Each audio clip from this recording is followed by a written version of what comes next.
Bonjour à toutes et à tous. Ce matin j'ai eu une petite pépite qui m'est tombée dessus et donc c'est ce que je voulais partager avec vous par rapport au test que je fais du protocole EFT illustré en Vitamo. Alors, il s'agit en fait de ces protocoles que je suis en train de développer en collaboration avec Lise Garnier, qui est une professionnelle de l'EFT, Emotional Freedom Technique. Donc elle propose de faire à la demande les protocoles sur un problème qu'on lui soumet. Et ce qu'on est en train de tester ensemble, c'est de voir ce que ça peut donner lorsque ce protocole est combiné avec une illustration, une ambiance colorée comme les ambiances colorées que je vous propose dans les cartes Vitamo. Donc j'ai soumis un problème à Lise. Lise m'a créé un protocole.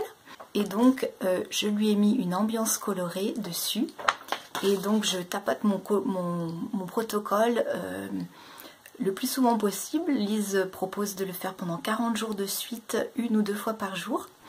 Donc voilà, j'arrive pas forcément tous les jours, mais je crois que j'arrive bien au moins tous les 2 jours. Et donc je voulais vous faire part de mon feedback de mes tests.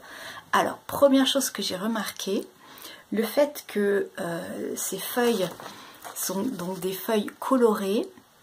Lorsque je les pose chez moi, sur ma table de nuit, sur mon bureau, tout de suite, mon attention est attirée par ce papier qui n'est pas comme les autres, qui sort de l'ordinaire.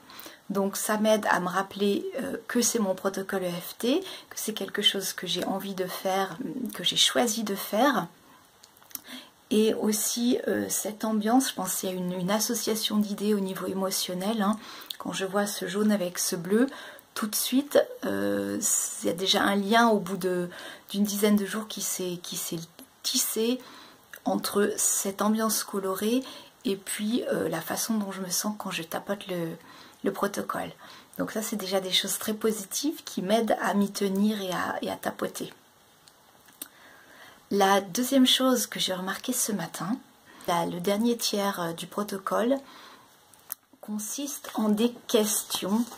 Qu'est-ce qu'il me faudrait pour que mon problème soit résolu en clair? Et donc il y a une série de questions qui ciblent différentes facettes du problème. Et ce matin, carrément, en tapotant, qu'est-ce qu'il faudrait pour que cet aspect de mon problème soit résolu? Eh bien, il y a 2 choses pour 2 questions successives. Il y a des choses qui sont montées. Voilà, il faudrait que j'ai ça, il faudrait que je fasse ça. En même temps, c'est des choses qui n'étaient pas claires pour moi jusqu'à présent. Et donc, le fait de tapoter, c'était pas venu jusqu'à présent. Et puis maintenant, je me rends compte après une dizaine de jours que, voilà, je pense qu'il y a un travail de fond qui est en train de se faire à l'intérieur, dans mon inconscient. Donc, voilà, je suis très contente de cette expérience. Je voulais vous la faire partager. Voilà. Je vous souhaite une très bonne soirée et je vous souhaite tout le meilleur. À bientôt. Tchuss.